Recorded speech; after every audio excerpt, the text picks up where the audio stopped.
الحمد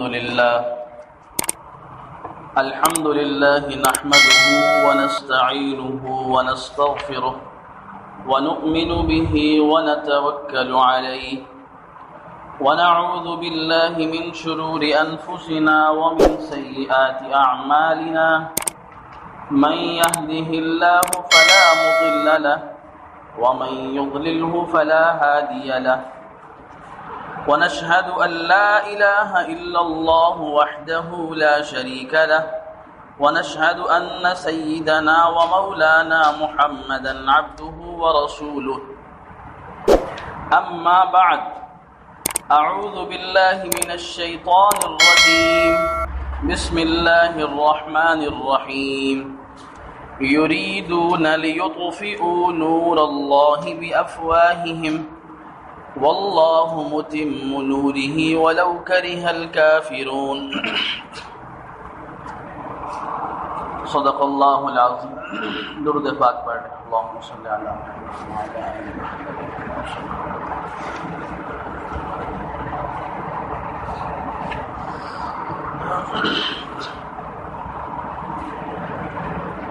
محترم دوستوں اور بزرگوں،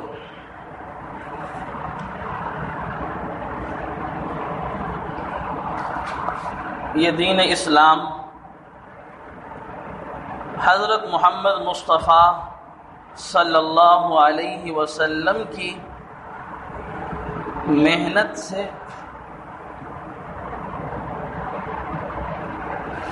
آپ کی قربانیوں سے، آپ کے صحابہ کرام کی محنت سے اور آپ کے صحابہ کرام کی قربانیوں سے اللہ تعالی کے فضل سے اس دنیا میں پھیلا ہے. اللہ تعالی نے حضور اکرم صلی اللہ علیہ وسلم کو جو صلاحیتیں عطا فرمائیں وہ ساری کی ساری اس دین کی تبلیغ اور ترویج میں خرچ ہوئیں، اور حضور اکرم صلی اللہ علیہ وسلم کی جماعت کی تمام صلاحیتیں اس دین اسلام کی غالب کرنے میں صرف ہوئیں. اور اللہ تعالی نے قرآن عظیم میں بیان فرمایا کہ دشمنان اسلام کے مخالفین اللہ کے نور کو مٹانا چاہتے ہیں، بجھانا چاہتے ہیں. اللہ کے نور سے مراد اللہ کا دین، اور قرآن کریم میں بیان ہوا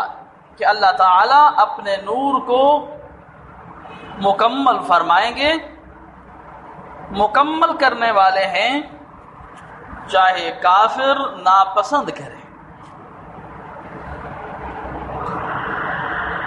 یہ دین نتیجہ ہے رحمت عالم صلی اللہ علیہ وسلم اور آپ کی جماعت کی محنتوں کا. ہمارے نفوس میں، ہمارے دل دماغ میں اسلام، قرآن، پیغمبر اسلام اور دینیات کی محبت جو اس قدر گہری ہے، راسخ ہے، یہ ایسے نہیں ہے. ہمیں اپنے اسلام سے محبت ہے تو یہ محبت رسول اکرم صلی اللہ علیہ وسلم اور آپ کی جماعت کی محنت کی وجہ سے ہے. ان حضرات نے اس کی محنت کی، تبھی تو ہمارے دل اس کے ساتھ دھڑکتے ہیں. آج 1400 سال گزر گئے لیکن مسلمان اپنے مذہب اور اپنے دین اور اپنی کتاب سے محبت کرتا ہے. حضرت امیر شریعت رحمۃ اللہ علیہ فرماتے تھے، سید عطا اللہ شاہ بخاری رحمۃ اللہ علیہ، کہ مسلمان جیسا بھی گیا گزرا ہو، چاہے وہ گمراہی میں شراب تک پہنچا ہوا ہو، زنا تک پہنچا ہوا ہو، لیکن اس کے دل میں حضرت محمد مصطفیٰ صلی اللہ علیہ وسلم کی جو محبت ہے وہ ضرور ہے، اور وہ محبت معمولی نہیں ہے۔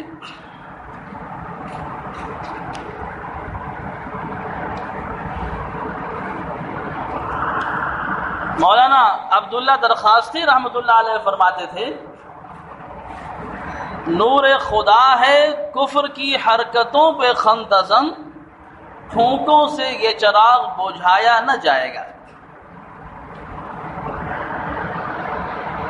دشمنان اسلام کس قدر محنت کرتے ہیں اور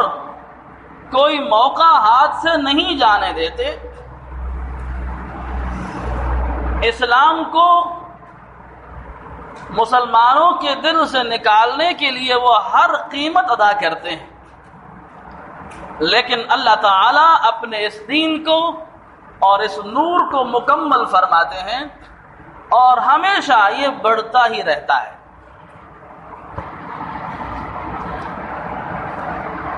پچھلے دنوں پاکستان کی کسی یونیورسٹی کے پروفیسر صاحب نے کہا، وہ کہتا ہے کہ میں 1973 سے پڑھا رہا ہوں، اس نے حوالہ دیا قائد اعظم یونیورسٹی کا، اور کہتا ہے اس وقت کوئی اکا دکا ایک آدھ لڑکی ہوتی تھی جو حجاب کر کے پردہ کر کے پڑھنے آتی تھی،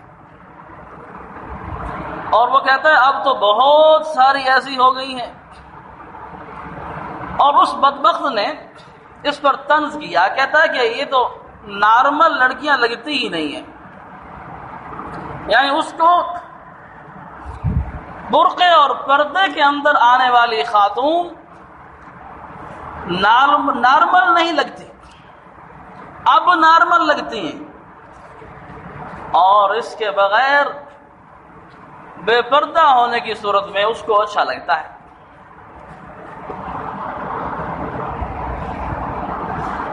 حقوق نسواں کے عنوان سے دشمنان اسلام نے اعتراضات کیے کہ عورتوں کو لباس میں اسلام چھوٹ نہیں دیتا، کیوں پابند کیا جاتا ہے پردے کا اور ان چیزوں کا،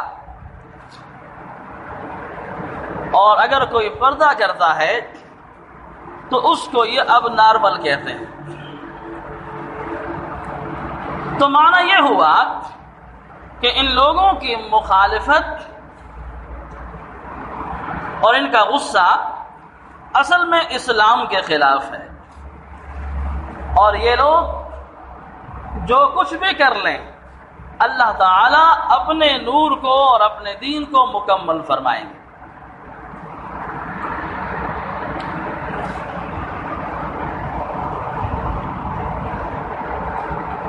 آزمائشیں ضرور آتی ہیں، حالات بدلتے ہیں، ہمارے اپنے اعمال اور برے اعمال کی وجہ سے ہم پر مصیبتیں آتی ہیں، لیکن اللہ تعالی اپنے دین کو غالب رکھتے ہیں۔ جب تک قیامت ہے نہیں آتی اس وقت تک اس کائنات پر غالب اسلام رہے گا، چاہے وہ دلیل کے ساتھ غالب رہے، چاہے وہ نظام کے لحاظ سے غالب رہے۔ حجت کے لحاظ سے تو ہمیشہ اسلام غالب ہے، تمام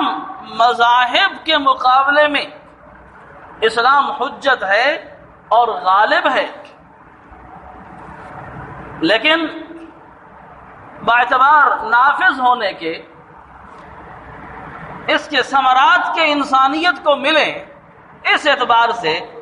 کبھی کبھار ہمارے اپنے اعمال کی بدولت یہ نعمت ہم سے چھن جاتی ہے، اور پھر جب ہم اپنے اعمال پر نظر ثانی کرتے ہیں تو اللہ تعالیٰ دوبارہ اسلام کی ٹھنڈی ہوائیں عطا فرما دیتے ہیں۔ اسلام کی 1400 سالہ تاریخ میں ایسے ہی ہے۔ آپ حضرات نے ایک وہ وقت بھی دیکھا ہوگا جس وقت پورے علاقے میں ایک آدمی بھی قرآن کریم کو صحیح طور پر پڑھنے والا نہیں ہوتا تھا، اور آج اپنی آنکھوں سے آپ وہ وقت بھی دیکھ رہے ہیں کہ الحمدللہ ثم الحمدللہ کثیر تعداد میں قرآن کریم کو دیکھ کر صحیح پڑھنے والے ہیں، اور کثیر تعداد میں حافظ قرآن بھی ہیں، قارئین بھی ہیں، اور اہل علم علماء بھی ہیں۔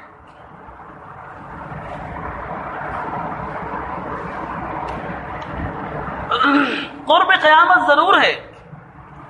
لیکن قیامت نہیں ہے۔ اسلام کا عالمی خلافت کا تصور موقوف ضرور ہے، لیکن مٹا نہیں۔ اس دنیا پر یہ آخری دور ہے، اور آخری نبی کا دور ہے، محمد رسول اللہ صلی اللہ علیہ وسلم کا دور ہے، اور قیامت تک آپ کا دور ہے۔ اللہ تعالی ضرور بالضرور اسلامی نظام کی ٹھنڈی ہوائیں ہم سب کو عطا فرمائیں گے۔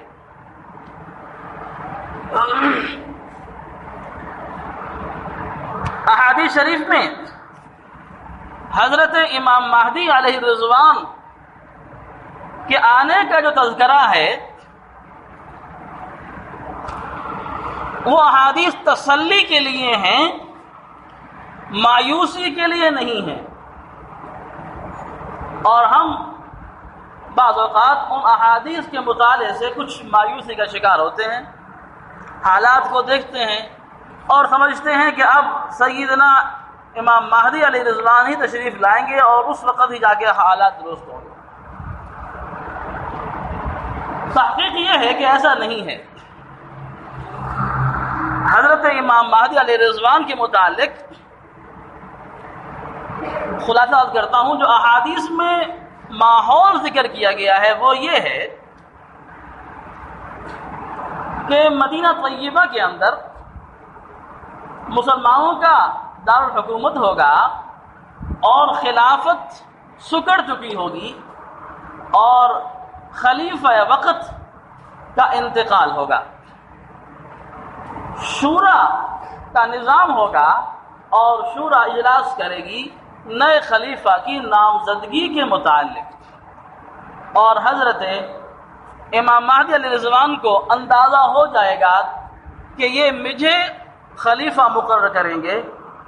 اس خوف سے کہ مجھے خلیفہ مقرر نہ کریں، وہ مدینہ طیبہ سے مکہ مکرمہ تشریف لے آئیں گے حج کی نیت سے۔ شورا فیصلہ کر کے انہیں تلاش کرے گی، وہ نہیں ہوں گے، اور مکہ مکرمہ میں طواف کے دوران اللہ کے نیک بندے ابدال انہیں پہچانیں گے اور ان کے ہاتھ پر بیعت خلافت کریں گے۔ اس وقت خلافت نہیں ہے، تو پھر وہ وقت کیسے ہوا؟ تو اس کا اشارہ یہ ہے، اس سے معلوم یہ ہوتا ہے کہ خلافت اللہ تعالیٰ قائم فرمائیں گے، اور مسلمانوں کا نظام ضرور قائم ہوگا، اور حق تعالی شانہ اس کو وسعت بھی عطا فرمائیں گے، کیونکہ حدیث میں سکڑنے کا ذکر کیا گیا ہے۔ اور کیا معلوم کہ یہی لحظہ ہوگا کہ اس کے اختتام پر حضرت امام مہدی تشریف لائیں گے، یا کوئی اور معاملہ ہوگا، یہ اللہ کے علم میں ہے۔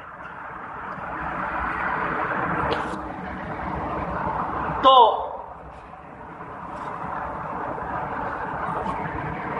آج کل ایک نئی کوشش ہو رہی ہے تبلیغی، کیونکہ ہماری جو تحریک ہے اس سے دنیا کو بہت فائدہ پہنچ رہا ہے، اور لوگ تیزی سے مسلمان ہو رہے ہیں۔ پاکستان میں بھی ایسے ہو رہا ہے، لوگ مسلمان ہو جاتے ہیں۔ تو اس کو روکنے کے لیے، اس تیزی کو روکنے کے لیے ایک بل تیار کیا جا رہا ہے، اور اس بل میں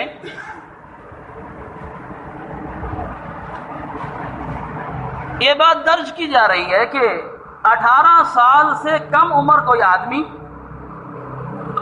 مسلمان ہونا چاہے تو وہ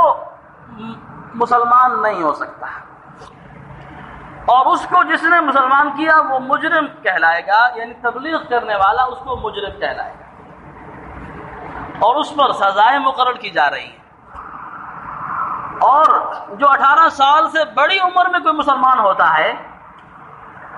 اس کے متعلق کہا جا رہا ہے کہ 90 دن تک اس کو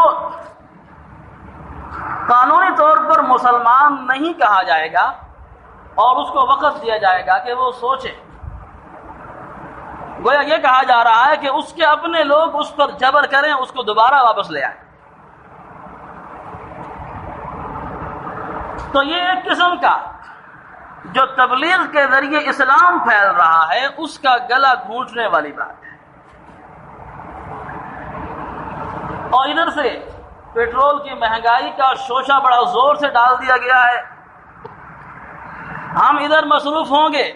اور کہیں خدا نخواستہ وہ اس کو جو ہے وہ نواز زرداری اور پی ٹی آئی کے اتحاد سے وہ پاس نہ کروا لیں۔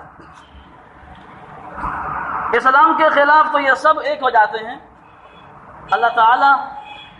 سب کو ہدایت عطا فرمائے۔ پتہ نہیں کیا ہوتا ہے، کلمہ پڑھنے والے ہوتے ہیں، مسلمان ہوتے ہیں اور عقل مند ہوتے ہیں، سمجھتے ہیں ان باتوں کو، قانونی نکات کو بھی سمجھتے ہیں اور اس کے پڑھنے والے اثرات کو بھی جانتے ہیں، اور پھر بھی جب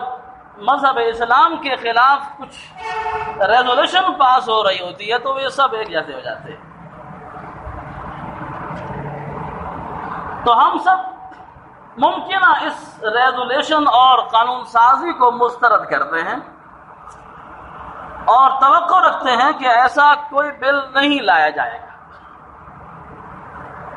لیکن اگر لایا جائے تو ہم پہلے سے رائے عامہ ہموار کرنا چاہتے ہیں کہ اس کو غیر مؤثر سمجھا جائے اور اس کا رعب دماغ میں نہ بٹھایا جائے، کیونکہ ہر قانون کا ایک رعب ہوتا ہے اور ایک اثر ہوتا ہے معاشرے پر۔ تو ہم سب کی ذمہ داری ہے کہ اس طرح کے قوانین کو اگر ہم قانونی طور پر پاس کرنے کے لیے رکاوٹ نہ ڈال سکیں تو معاشرتی طور پر، ذہنی طور پر ہم ان کو غیر مؤثر کرانے میں کردار ادا کریں۔ آپ کو معلوم ہے کہ کثیر صحابہ کرام کم عمری میں مسلمان ہوئے تھے۔ سیدنا علی رضی اللہ عنہ کم عمری میں مسلمان ہوئے تھے، حضرت انس رضی اللہ عنہ کم عمری میں مسلمان ہوئے تھے، حضرت عبداللہ بن عمر رضی اللہ عنہ چھوٹی عمر میں مسلمان ہوئے تھے، حضرت ابن عباس رضی اللہ عنہ 7-8 سال کی عمر میں مسلمان ہوئے تھے، اور اس طرح جو تلاش کیا جائے تو کثیر تعداد ہے۔ تو اس سے معلوم ہوتا ہے اسلامی تعلیمات کے مطابق کم عمری میں اسلام مقبول ہے، اور اسلام اس کی حوصلہ افزائی کرتا ہے۔ کوئی آدمی جتنی جلدی اسلام میں آئے گا اتنا ہی زیادہ پاکیزگی پائے گا، اتنا ہی زیادہ نیکیاں حاصل کرے گا، اور اس قدر ہی زیادہ اس کی زندگی پر اسلام کے گہرے اثرات ہوں گے۔ اور آپ جانتے ہیں کہ اسلام کی تعلیم یا کوئی بھی تعلیم حاصل کرنے کا زیادہ اچھا عمر اور اچھا ماحول اس کو کم عمری میں ملتا ہے۔ اور یہ لوگ اگر اس طرح کا بل پیش کرتے ہیں جس سے یہ ظاہر کرنا چاہتے ہیں کہ ہم جبری طور پر مذہب کی تبدیلی کے خلاف ہیں تو ضرور اتنی بات تو قانونی طور پر پاس کی جائے کہ جبری طور پر کسی کا مذہب بدلنے کی اجازت نہیں، یہ تو قانونی طور پر ضرور پاس کیا جائے۔ لیکن اگلی بات کہ کوئی اپنی رضامندی کے ساتھ 18 سال کی عمر سے کم میں اسلام قبول کرتا ہے تو اگر یہ اس کو روکتے ہیں تو یہ سراسر قرآن و حدیث کے خلاف ہے اور آئین کے بھی خلاف ہے۔ اس لیے آپ حضرات سے گزارش ہے کہ آپ حضرات آگاہی پیدا کریں، اور اگر یہ ممکنہ طور پر یہ بل پیش کیا جائے تو پھر اس کے خلاف اپنی آواز کو بلند کریں اور عوامی آواز سے کم از کم اس کو مسترد کریں۔ ہمارے نمائندے جو ہمارے ووٹوں سے یا دھاندلی سے منتخب ہوتے ہیں وہ تو اس قابل ہی نہیں کہ ان کو کچھ لینا دینا ہو اپنے مذہب سے اور ان کے لیے دعا بھی کریں۔ اللہ تعالیٰ انہیں عصبیت مذہبی عطا فرمائے کہ انہیں اپنے مذہب سے کچھ لگاؤ ہو، ان کے والد کی زمین کو چھین رہا ہو تو انہیں کچھ حرکت پیدا ہوتی ہے، لیکن ان کے نبی اور رسول کی میراث پر اور ان کے مذہب اور دین پر کوئی تبدیلی اور تحریف یا کوئی قدغن لگایا جائے تو ان لوگوں کو اثر نہیں پہنچتا۔ تو اس لیے گزارش یہ ہے کہ اللہ تعالیٰ تو اپنے دین کو یقیناً غالب کریں گے، اور اگر ہم نہیں چاہیں گے تو کہیں اور اللہ تعالیٰ یہ نعمت عطا فرمائیں گے، کسی اور علاقے والوں کو یہ نعمت وافر عطا فرما دیں گے۔ لیکن اگر ہم چاہتے ہیں کہ اللہ تعالیٰ ہمیں اسلام اور اسلام کے نظام کی اس بہترین نعمت سے محروم نہ کرے تو پھر ہمیں چاہیے کہ ہم اپنی محبت کا ثبوت دیں اور اپنے لگاؤ کا ثبوت دیں